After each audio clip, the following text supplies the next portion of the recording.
Good morning, Greyhounds, and welcome to this edition of your CHTV morning announcements. Today's show will start at the Sports Desk with Neil Walker-Simmons and Chase Southard talking about Carmel sports. Followed with a news update from Danielle Rothschild about a national convention held in Indianapolis this past weekend. Towards the end of the show, we will turn this over to our in-studio and video announcements. Stay tuned, Greyhounds.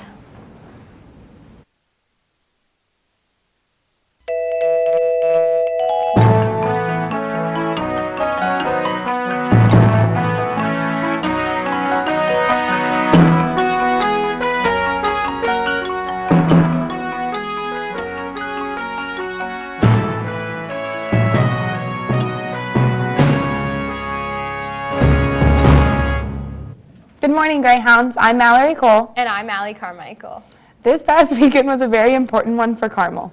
Boys cross country won state, and girls cross country got third. Also, Carmel football beat Noblesville 25-7 and will host sectionals this Friday against Lafayette Jefferson. Also, student government held the annual trick-or-treat for Riley. Thank you to everyone who came out to support Riley Children's Hospital. It was so much fun to see all the little kids dressed in their Halloween costumes. Before we get started with the show, please stand for the Pledge of Allegiance, followed by a moment of silence. I pledge allegiance to the flag of the United States of America and to the republic for which it stands, one nation, under God, indivisible, with liberty and justice for all. Please remain standing for a moment of silence.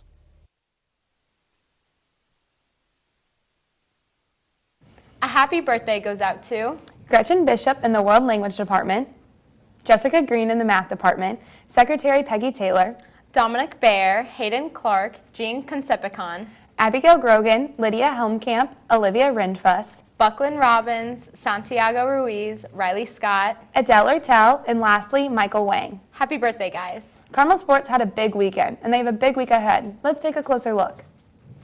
Thanks, Mallory. So, Neil Walker, we actually had a very exciting weekend in Carmel sports. That's right, Chase. The boys and girls cross-country team head out to state this weekend. The boys had a successful run, winning state. The team was led by Keelan Grant and Colin Murphy. As for the girls, they came in third. So, overall, I would say it was a very successful run. Yes, I would agree. It's a great way to end the cross-country season. Actually, after last weekend, there's only one Carmel Falls sport remaining. The boys football team secured a victory over the Noblesville Millers with a score of 25-7 in their first sectional game. Throughout the first half, they had a steady run with a lead of 10-0 heading into halftime. Right, and although it was 25-7, the last time they played the Millers, it was 31-0, so there was some fluctuation between the scores, although there was factors that played into that as well, like the weather and notable injuries. Yes, I agree. However, in the first offensive snap of the third quarter, a 67-yard touchdown run by running back Kamari Hunt, shortly after a 20-yard touchdown pass to senior receiver Atticus Klaus.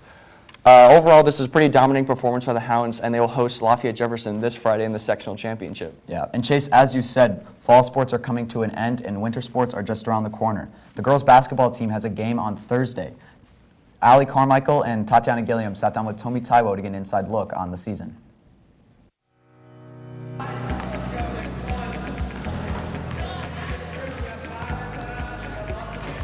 I'm Tommy Taiwo, and I'm a CHS girls basketball player. When I was younger, my brother introduced basketball to my whole family, so I've been playing it ever since I was like 7 years old. This is my second year at Carmel for 10 years, and then I was at Homestead for 1 year. So I was at Minnesota for freshman year, Homestead for sophomore year, and now Carmel for junior and senior year. It was just very nice to come here last year and make an impact right away. There are 5 seniors. Like last season, we only had 1 senior, so I guess it was harder for her to just have a lot of leadership just because there's only 1 of her. But now that we have 5 of us, it's easier to show the little girls what to do and things like that. As a junior, of course, they were still looking up to me, but now that I'm a senior, there's going to be a lot more pressure to be a leader. This is Coach Wendland, head varsity coach of girls basketball. How Tommy has improved throughout her high school career is she has become a better defender and she has become a better scorer off the dribble. I think she can be an Indiana All-Star, which is one of the highest honors you can have in the state of Indiana. I see her being an all-conference player and one of the state's leading three-point shooters. I think Tommy will be a very good Division I college basketball player. She probably has 5 to 8 offers she's kind of deciding over, but I think she'll be really an impact player for some of the schools that are recruiting her. Our goal is to win state this year. We came up short last year, in regionals, but we're hoping to make it past that and then obviously get to state and win the whole thing. We've been to the Final Eight the last 2 years. We'd like to kind of knock that door down and win a state championship. So, that's our goal, is to win a state championship this year.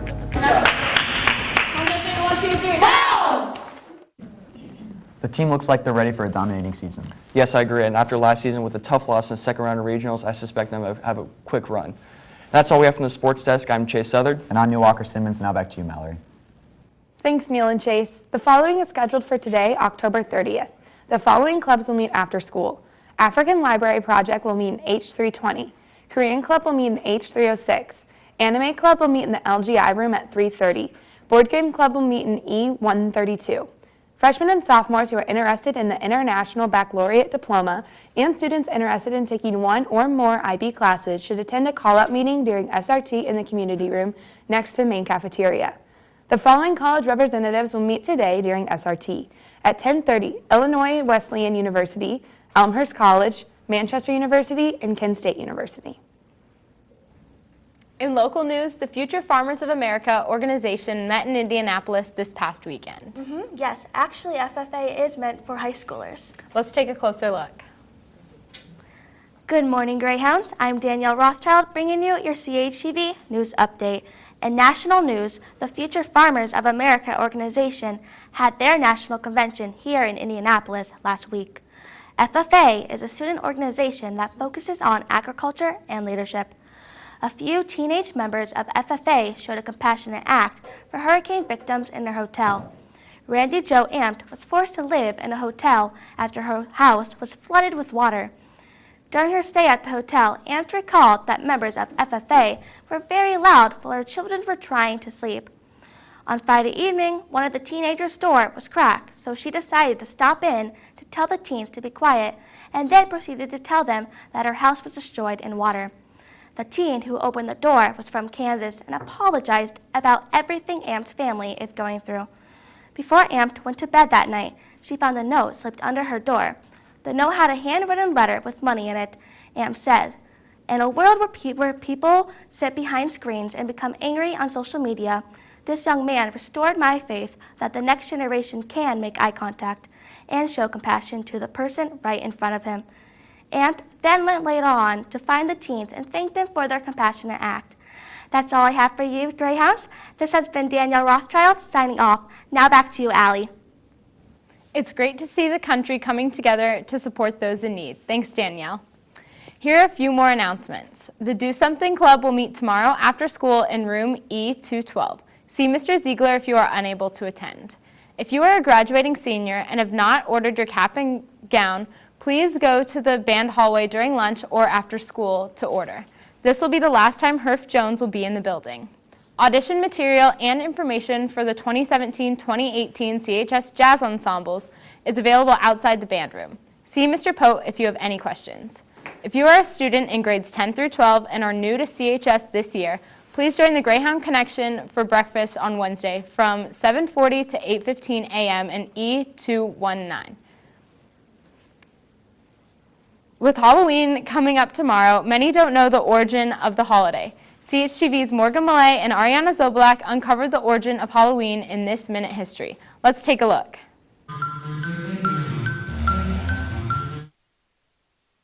2,000 years ago, the ancient Celtic festival of Samhain occurred during the Celtic New Year of November 1st. This day marked the end of summer, and on October 31st, they celebrated the day they believed ghosts of the dead would return.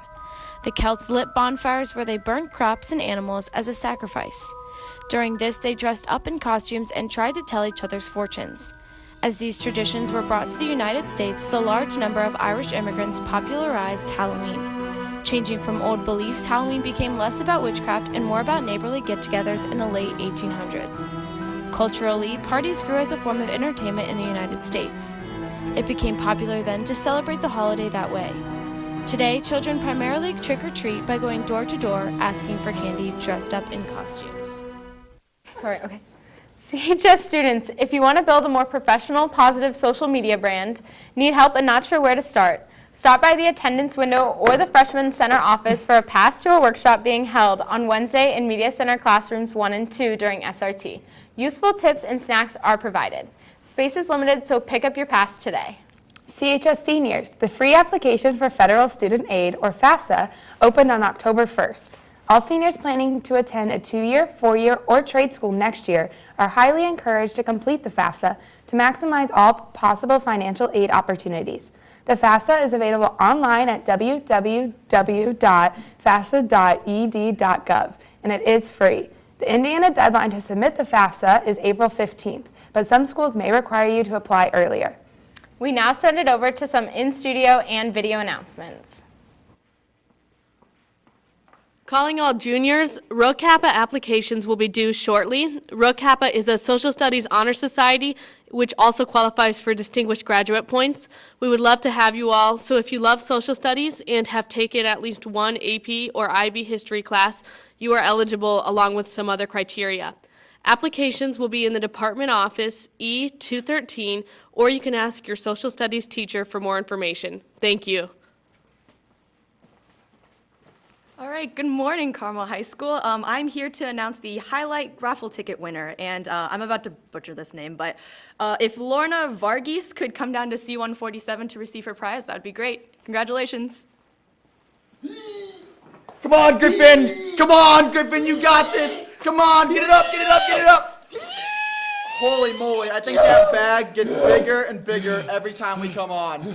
How big do you think that bag is? It's at least 2 Neil Walker, Sam. Wow. Well, guys, today is your last day, and first period is your last time to buy these raffle tickets for your chance to win this entire pillowcase full of candy. It's only $1, and all the proceeds will go to Riley Children's Hospital. Buy those tickets, and we'll announce the winners tomorrow during the announcements. Buy those tickets, guys. And that is all we have for you today, Greyhounds. But if you want to see more stories like you saw today, be sure to check out our YouTube channel, CHTV Carmel Television, or follow us on Instagram at Carmel TV. Also, stay tuned for our first behind the scenes of Carmel Clay School's Central Office show featuring our interim superintendents, Dr. Dudley and Mr. McMichael. For CHTV, this has been Allie Carmichael and Mallory Cole signing off. Have a great day, Greyhounds.